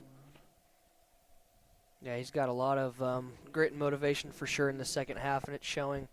They've given him the ball quite a couple times starting off this second drive. He's a guy that's not afraid to put the team on his back, and he's got the strength to carry him. 4:55 and counting in this third quarter. 1st and 10 from the Tuttle 26. Payne in the shotgun. Looked like he was going to throw, but then he just tucks it and runs up the middle, and he's hit hard by Brady McAdoo as he crosses the 20 to the 19, but he pops up like it ain't nothing. We do have a flag down on the play and it's going to be another hold against the Broncos. Brennan, this is starting to feel like Ada. Yeah, a lot of things that are hurting themselves so far. I think that's their second or third holding penalty that's hurt them. Second just on this drive. Yeah, second on this drive. Maybe third or fourth in the game. Yeah. It's starting to become a bit of a theme, and it's not a theme that we need in the playoffs. So it's going to bring up a 1st and 20 now from the Tuttle 36. Score still 10-0. Tuttle in the lead. 4:30 left to go in the third, and the clock is counting. Clock is moving. 3 wide receiver set for Payne. He's going to throw. He's under pressure, and he's sacked. Back at the 40. That's going to be a loss of about 4. Tuttle brought the pressure, and they got to him. Yeah, they were 100% expecting a throw right there, and they guessed it right. I think Tuttle's secondary did a good job as well as covering up the deep quarters. They were trying to get something right on where the previous line of scrimmage was, but he just didn't have any time. Brings up a 2nd and 24 for Bethany now at the Tuttle 40. 3:45 remaining in the third.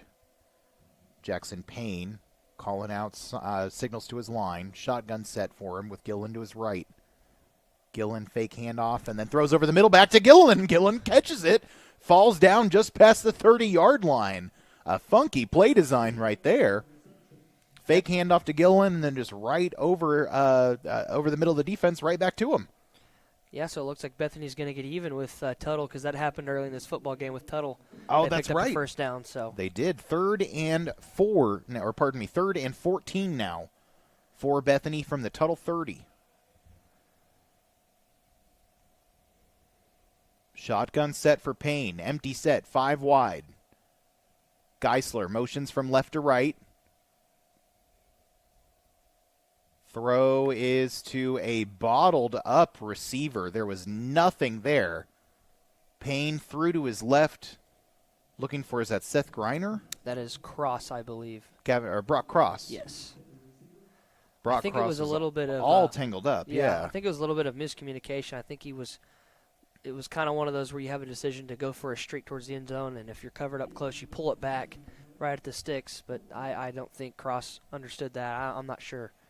Some kind of miscommunication there for sure. Well, the offense is going to stay on the field here.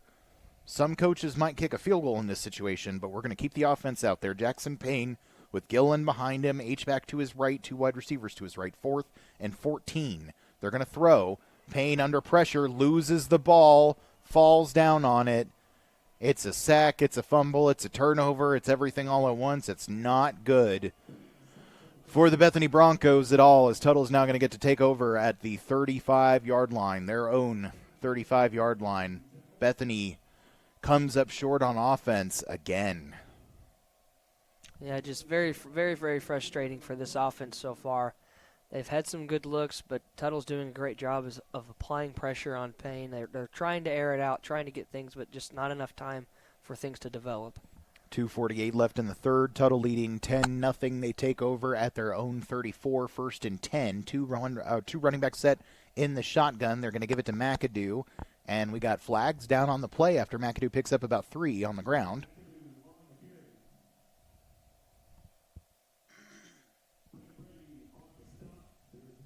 Breck Brady in on the tackle. He's been involved a lot on defense tonight. He's been impressive, without a doubt.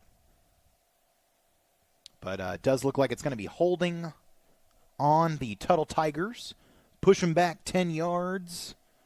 They'll be looking at 1st and 20 now at their own 24. 2:43 left to go here in the third. Tuttle looking to pad this 10-0 lead. Still in that shotgun 2-back set with Roundsville and McAdoo back there on either side of Cruz Campbell.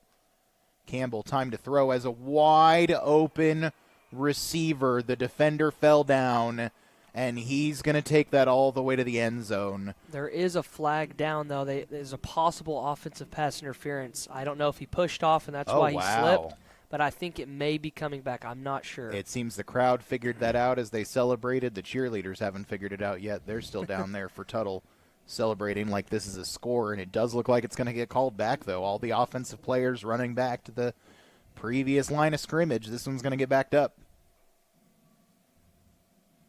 Tuttle's coach out on the field signaling touchdown, looking at the officials, wondering why it's not. Yeah, they probably are going to call it off. I don't know. They're nodding their head yes for something. A lot of discussion on the field. Tuttle's coach still with his arms up, and it seems that whatever they said to the official convinced them that we should keep that a touchdown. Interesting course of events. Very interesting. Yeah, they may have called defensive pass interference and just declined the call. I don't know what that sideline ref saw. Very, very interesting. Well, in any event, it is now 16-0. Tuttle in the lead after the big, long touchdown reception. Bethany defender falling down while he was trying to cover. I believe that was your not your cousin's buddy, was it? No, it was number 15 and number 10 are his cousins. Oh yeah, I think it was number 10, bud. Was it 10 or was it 5? I think it was 10. Simon. Okay, cool. Well, good touchdown for him, but not good for the Broncos for sure. Yeah, not C.J. Simon. C.J. Simon, big number 5. Well, not big. Big in terms of his effect on the game and his effect on the field. Number 10, Jordan Lane. Yeah. I thought it was Jalen Lane at first. Interesting, they actually are very similar athletes, it seems like. Both really, really quick guys, not the biggest on the field, but, man, they can get down the field. And, yeah, Jordan Lane takes that a lot of yards for a touchdown. Extra point is good. Tuttle Tigers now leading with 2:26 left in the third. They're up 17-0. If Bethany wants to do something and score some points, this would be the time to do it. Playoff hopes inching away by the second here. I guess this is probably a bad time to bring up the fact that these two teams met here back in a state championship in 2018. Tuttle won that one 35-28. I think that is the last time that Bethany made a state championship appearance. Tuttle Tigers, thorn in our paw, as they might say, but thorn in our hoof. We're Broncos. Kickoff once again going to go out the back of the end zone for the Tigers, so the Broncos again will take over at their own 20. Gilliland has kind of been doing it all himself tonight. When we try to put it in the hands of Jackson Payne to try to spread it out a little bit, try to do something a little bit different, it has not gone super well for us a lot tonight. Something that Tuttle's been able to do very well here in this second half that they weren't necessarily doing as well in the first half has been putting pressure on Jackson Payne. There was still pressure in that first half, especially the pressure that sort of contributed to him throwing that interception.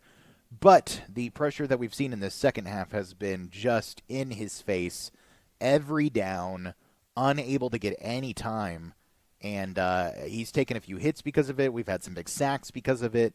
If we're going to climb back into this game, our all-district offensive line has to climb up and clear some space for Mr. Payne to get some playmaking going here. So we'll see what they can do. 2:26 left in the third quarter. Payne out in the shotgun with Gillen out to his left, going to fake the handoff to Gillen, throwing to a streaking Wyatt Geisler down the right side of the field, but that pass is going to be broken up and incomplete. Yeah, he was looking for Geisler. It was a good ball, but the DB had a really good break on it, and he was ahead of the route way before it was even there. And those are one of the ones, if you want to talk advanced, that's kind of a back shoulder, if you would, throw that needs to come out of Payne. That probably would have been complete, but not a bad throw. Geisler made a good attempt, and it looks like he may be down over there on the sideline with something. Yeah, they're stretching him out for cramps. Yeah. So 2nd and 10 now for the Broncos. They got Payne in the set with the two backs behind him. He's going to fake the handoff and then keep it straight up the middle, only about a yard. And they try these quarterback keepers on these reads with Jackson Payne going up the middle, and that has not worked for anything really tonight, Brendan. Yeah, on that one, fundamentally, it's tough to tell because everybody overloaded on the right side or the left side. And it's considered a pull, but they stayed really consistent on that left side. And Boy, we've had a lot of big third downs so far tonight, but this one might be the biggest. 3rd and 9 from their own 21 with 1:45 left to go in the third. Payne's in an empty 5-wide-out set.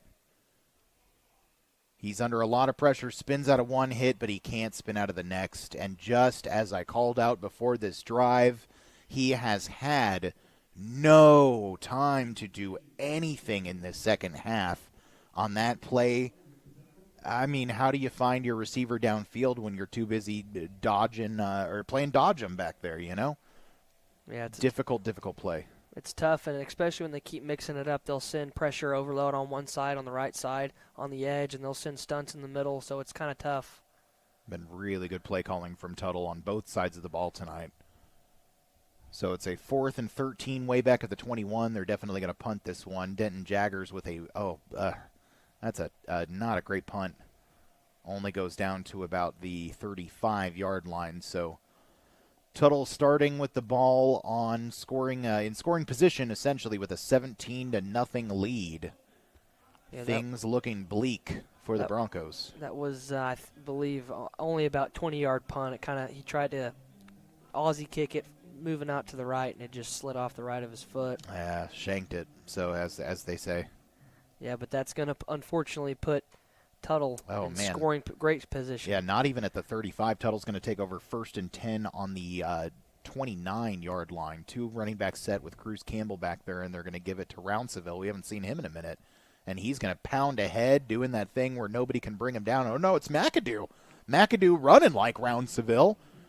Cross the 20 down to the 15 to the 14-yard line, picking up a 1st and 10 for the Tigers as they run the clock down to 43 seconds left in the third quarter with their 17-0 lead here. It's going to be a 1st and 10 from the 14.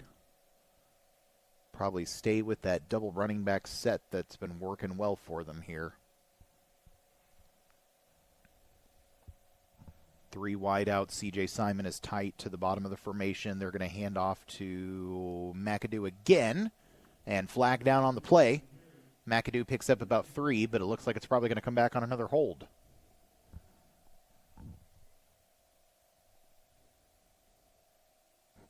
Yeah, typically when you see those.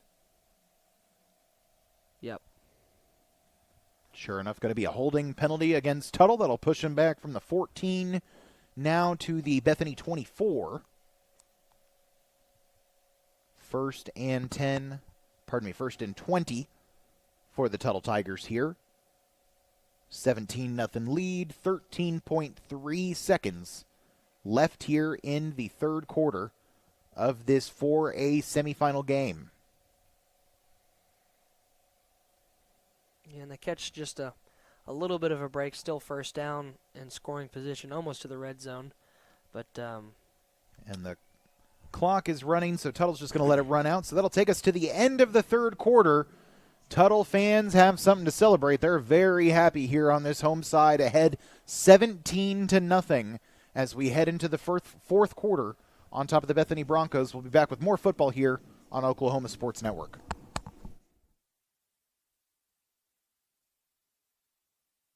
We come from different backgrounds, with diverse interests and unique learning styles. Finding classes that fit your individual needs isn't a challenge at Cameron University. A small campus and dedicated faculty ensures there's always someone close by to guide you on your journey. Your success is our success. Your education is our mission. At Cameron University, you're not a number, you're part of the family.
Back here in Yukon, Oklahoma for this semifinal matchup, 4A between Bethany Broncos and the Tuttle Tigers. Bethany has had a tough time in this game, and it's about to get tougher. Did they just late hit the QB over there? So there's an initial flag, and I believe it was holding on Tuttle again, and we just made a dumb mistake after that and smoked the quarterback way out of bounds.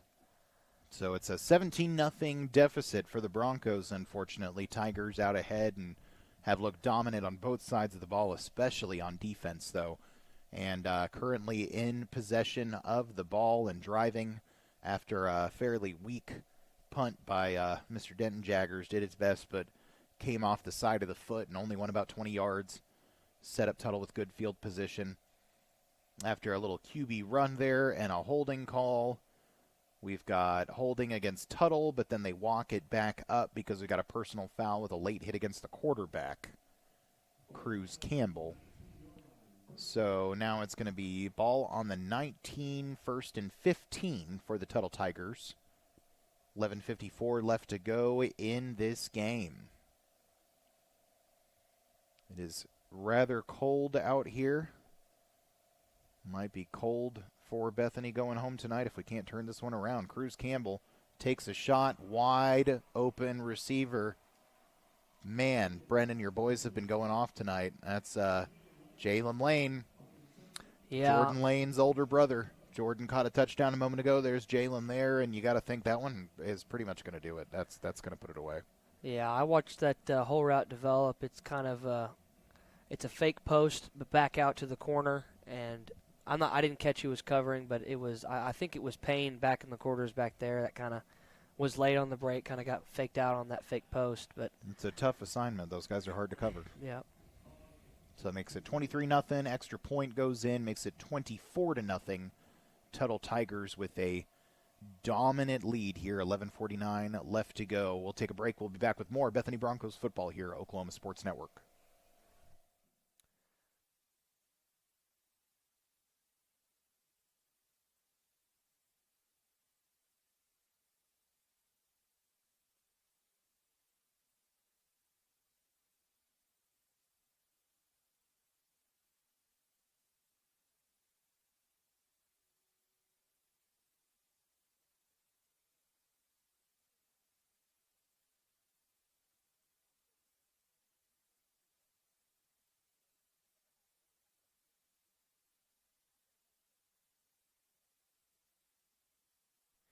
Back here in Yukon, Oklahoma, Bethany football having a tough time in this 4A semifinal matchup against the Tuttle Tigers.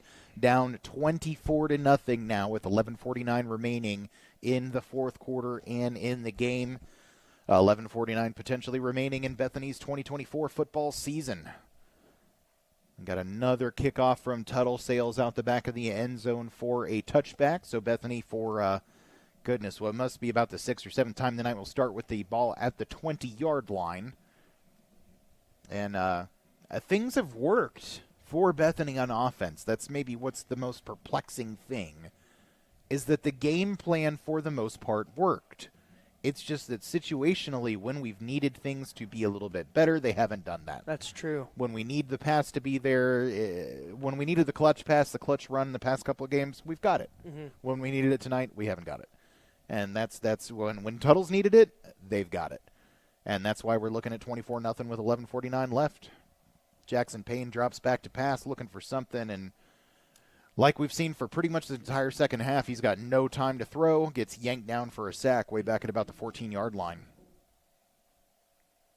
It's just been really, really tough sledding for this Bethany offensive line in the second half.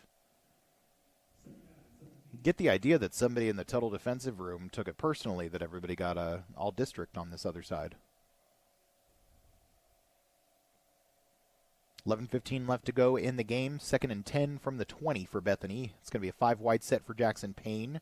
Going to try a screen play to Geisler underneath, following his blockers. Has a good lane, gets a first down and a little bit more, all the way up to the 35-yard line. Maybe one of the best plays for the Broncos we've seen so far tonight. Yeah, really good play call right there, definitely, after getting sacked, trying to get something positive. And like you said, that's pretty much the first big break kind of we've had all game first positive thing so far. You know, if we can't win the game, let's at least get some pride out of this thing. Goodness. 1st and 10 from their own 34. Jackson Payne in the shotgun. Judson Gillen out to his right. 3 wide receivers split out to his right. Gillen's going to get the call to his left. Cuts back to the middle. Picks up 10 yards. Nice run by Judson Gillen up to the 44-yard line. Yeah, and like we've seen all year, I think momentum is something that the Broncos really, really rely on and kind of push towards, and when they have it, and things work out. Well, and like we've seen all game, too, Gillen has been able to run the ball. Yeah. We're moving. We can be consistent. It's just as soon as we get that break, then there's a holding penalty or then there's a 5-yard loss or something happens. Shotgun set for Payne here. 3 wideouts to his left. He's going to throw it, takes a shot over the middle. He was looking for Wyatt Geisler. Couldn't find him. A little overthrown. Yeah, it was a good route and a good look. He was kind of on his back foot. They brought the house. Tuttle again did so, and it just an inaccurate throw. I couldn't tell from up here if it was behind or in front, but it was pretty low and just uncatchable. It was in front. He put a little too much mustard on it, kind of zipped it. Yeah. And Geisler just watched it kind of fly in front of him. So 4 wideouts on this one here, or pardon me, no, 3 wideouts, 2 to Geisler's, or 2 to Payne's left, 1 to his right. Geisler's motioning from left to right. Payne's going to tuck it and run, picks up the first down a little bit more, clonks a safety over the 40 down to the 39. Jackson Payne's had enough of getting hit hard. He's trying to hit back. Yeah, he's pretty slow getting up there. Goodness, yeah, I know maybe it's that was cold. Inappropriate timing for me. I apologize. Yeah, he is a little shaken up, but he's all right. Yeah, those cold, from what I understand, when it's cold like that, the helmets get a little harder, don't really pad things as well as they normally would. Yeah, that foam and those padding in your helmet seem to not feel like foam anymore. It feels like plastic. Gosh, I can only imagine. It's going to be a 1st and 10 here from the 39 for the Broncos. Handoff to Gillen up the middle, making people miss across the 30, down to the 25. Big gain there from Gillen. And the Broncos maybe at least will be able to get a little consolation score here. Ball is on the 24. Broncos with a 1st and 10. Going to run out of that 3 wideout set that we've been doing pretty much this whole drive. Shotgun is Jackson Payne with Gillen out to his right. Geisler motioning from left to right. And they're going to throw to Garrett Johnson, and he can't bring that one in. Or is that Braxton Mullins? Can't bring that one in. Yeah, that's just a tough one. It hit his chest and just really bounced right off. Yeah, the only thing I can give him is that it's cold. Maybe that ball's just a rock and it's hard to bring in. Yeah. It's going to bring up a 2nd and 10 from the 19. 8:53 left to go. Tuttle ahead 24-0 here. Tight set for Payne. He's going to hand it off to Malaska, who's the back, making people miss. Picks up only about 3 or 4, though. Yeah, and like you pointed out, I think in the third quarter, Bethany's had open holes, open breaks, and it doesn't seem like anybody's there, but it seems like Tuttle's guys' arms are made of steel. They just trip them up, and they just bring them down for not much gain, and it's a little frustrating, but I guess kudos to Tuttle's defense. Yeah, it almost feels like arm tackle attempts from Bethany have been nothing. I mean, Rounceville got through whole tackles, but Tuttle's been able to arm tackle at will tonight. 3rd and 7 from the Tuttle 16. Fake handoff to Gillen. Payne under pressure. He's in trouble. Rolls out to his right. Throws it complete to Geisler, but it's not enough for the first down. Probably down to about looks like about the 18-yard line, so they only picked up about 1 on that play. 4th and 4 from the 16 clock at 7 minutes 50 seconds and counting in this game. Bethany needing something big here. If they can't come up with the 4 yards, they may be unable to come up with any points tonight. Tight set for Jackson Payne. Malaska's the back. He motions him from right to left. Pitches up to Gillen. Gillen has enough for the first down. Gets down to the 11-yard line. Nice little RPO from the Broncos. Yeah, I kind of like that play. I haven't seen them Obviously, they've done the shovel pass, but they motioned Malaska out to the outside. Payne pumped it out there to him and just shovel passed it underneath the Gillen, and it ended up working out. I kind of like that play. Everybody bit on the pump to Malaska, and that opened up a lot of space underneath for Gilliland to just run right up the middle with that pitch. So a 1st and 10, not first and goal, 1st and 10 from the Tuttle 11. 7 minutes and counting in the game. I formation. Gilliland is the back in the back. Devontae Melton is the fullback. Payne under center. Pitches out to Gilliland, who's going to think about throwing, and does. Complete. Touchdown. Pass completed from Judson Gilliland to, is that Evanson Malaska?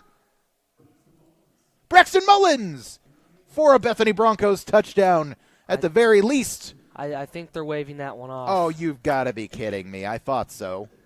There had to be something. I think they called offensive pass interference on number 20, Mullins, for Bethany. A little push-off. I believe so. That's how it goes sometimes. So wipe that score off the board. Wipe the smile off your face. Gonna make it 1st and 10 from the 11 still. Or no, it wouldn't be 1st and 10 if it's incomplete, right? Well, we've got a penalty now? What's happening? Oh, the pass interference. Yes. So the offensive pass interference pushes it back 5 yards. Going to be 1st and 15 now from the Tuttle 16. This is a really nice play. Just a shame that it's wiped off the board like that, but did look like there was a little bit of a push-off. I formation, Payne under center. Malaska's the back. But Payne's going to pass, rolling out, heaves one up into the end zone. Almost caught, but incomplete. I think the target was Garrett Johnson.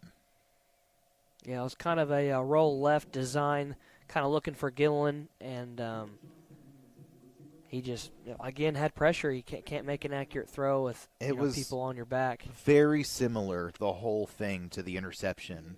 The roll to the left, the throw off the back foot. Can't help but notice that Payne is squatting down between plays while he's waiting for the call. It's something that I'm not used to seeing him do. Hoping that it's not meaning that he's feeling like he's running out of gas here. So 2nd and 15 from the 17. Shotgun set. And Bethany's going to take a timeout. So they're going to talk it over. I guess we'll talk some things over ourselves here. We'll be right back with more Bethany Broncos football here on Oklahoma Sports Network. We come from different backgrounds with diverse interests and unique learning styles. Finding classes that fit your individual needs isn't a challenge at Cameron University. A small campus and dedicated faculty ensures there's always someone close by to guide you on your journey. Your success is our success. Your education is our mission. At Cameron University, you're not a number, you're part of the family.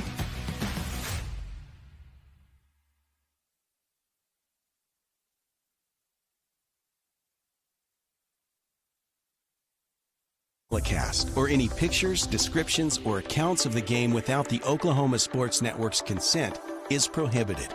It may not be reproduced or retransmitted in any form, and the accounts and descriptions of this game may not be used without express written consent.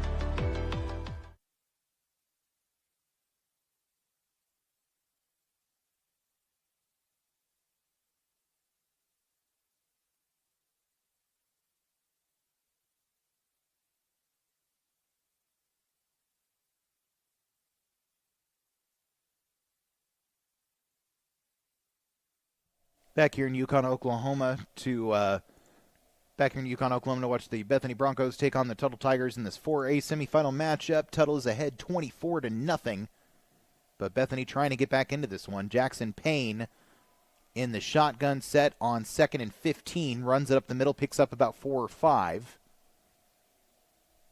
We've got 6:25 still left to go. Bethany looking at maybe the best scoring position that they've been in this game since about the first quarter.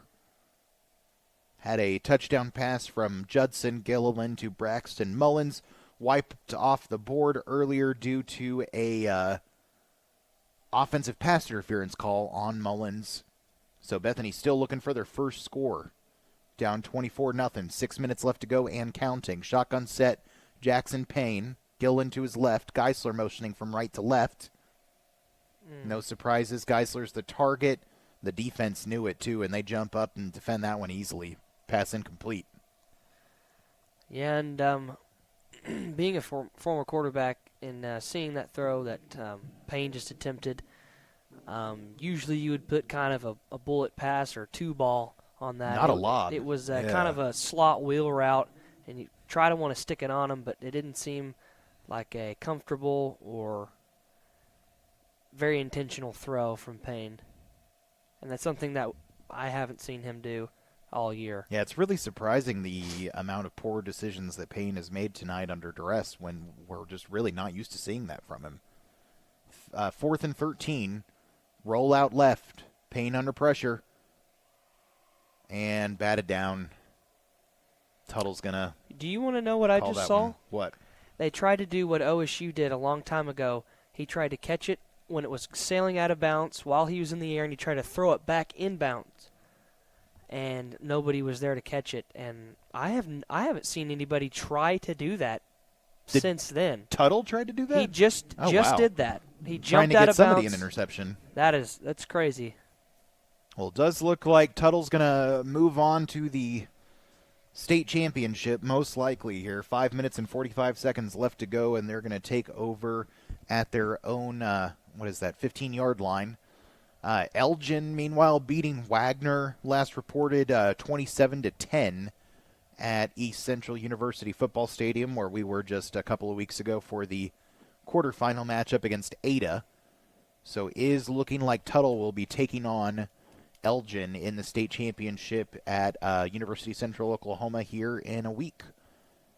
In the meantime, it's 1st and 10 from the 15. Handoff up the middle to Sean Brownsville. Picks up about 3 or 4. Yeah, and I've seen a couple highlights from Elgin, and I honestly think Elgin's going to be. They're silly, man. I think they're going to put up a good fight against Tuttle for sure. I think Tuttle will be lucky to put up a good fight against Elgin. Elgin is the Bixby of 4A this year. Yeah. I don't know if that's how they've been for a few seasons now, but certainly this season. They have just curb-stomped everyone that has gotten in their way. I mean, they are a heck of a team. 5 minutes and counting in this one. Tuttle pretty much in a power set, looking to just run this one out. Call goes to Rounceville up to the 20, about 2-yard gain there.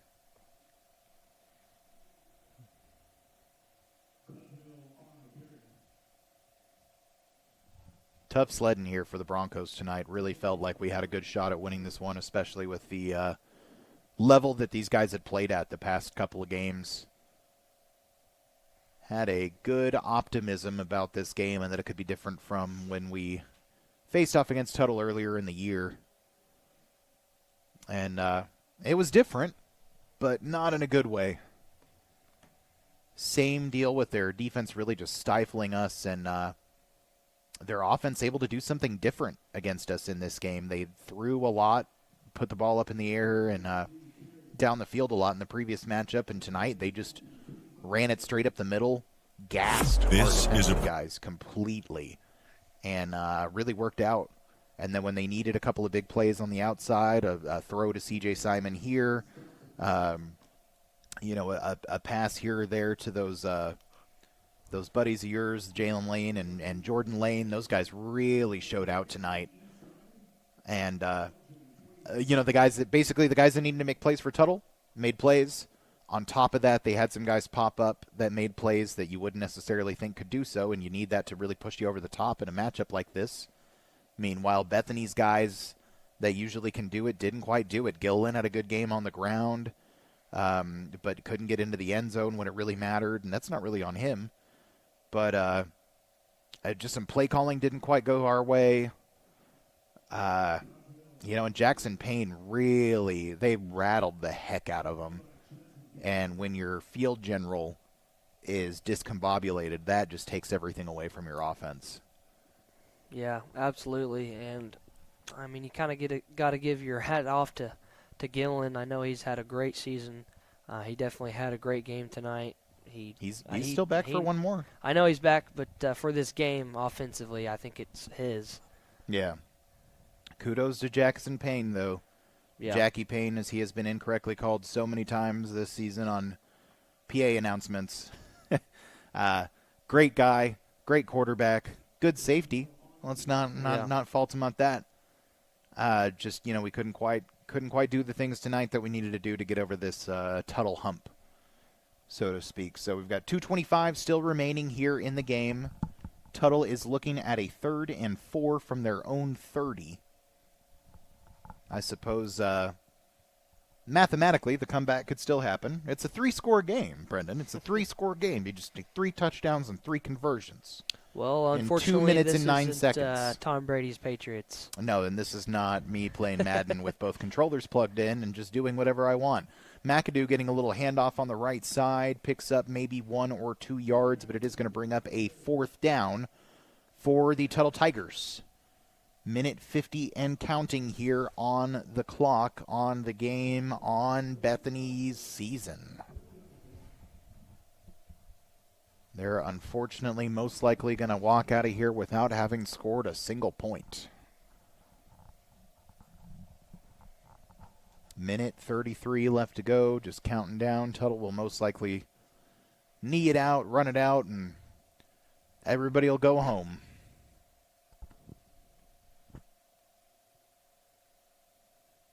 Well, gents, it's been a pretty fun little season. Is somebody taking a timeout? Tuttle. Why would you take a timeout when you are winning the game 24-0 with 1:18 left? Not too sure. I'm not questioning it. I'm just literally asking the question. You know what I mean. I'm not disagreeing with it. I'm just curious. I think Tuttle called it. It looked like their sideline official waved his hands for it. Oh, no, Tuttle definitely called it. Yeah. I'm just curious as to what your reasoning would be to do that at this point.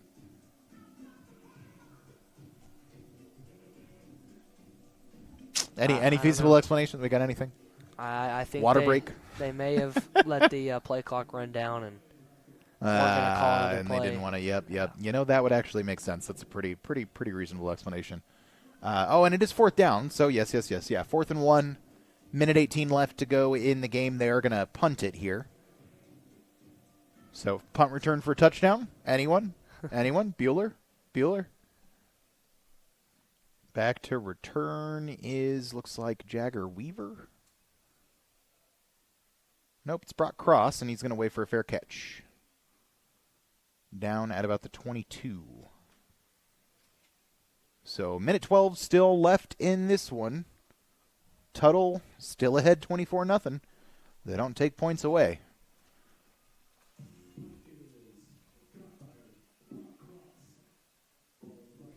Yeah, it's just tough in a playoff game, and defense did as much as they could. I mean, holding Tuttle to 24 points is an accomplishment. It's an accomplishment. It's a good game. They have a really good offense, but it's just a tough watch for Broncos offense not being able to score a point. Obviously, from you said almost every lineman being awarded something this year, and having Gillen in the backfield and Payne being able to throw, and you got Geisler, and but we've just been bowled over. Empty set for Payne here. 1st and 10 from the 23. 5 wideouts. Immediately pressure on him. Gets the ball out to Brock Cross, who takes it up to the 30-yard line. Little 6-yard gain. Clock runs down under a minute.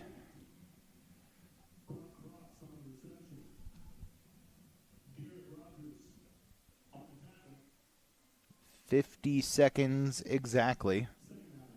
It's going to be 2nd and 3 from the 30-yard line.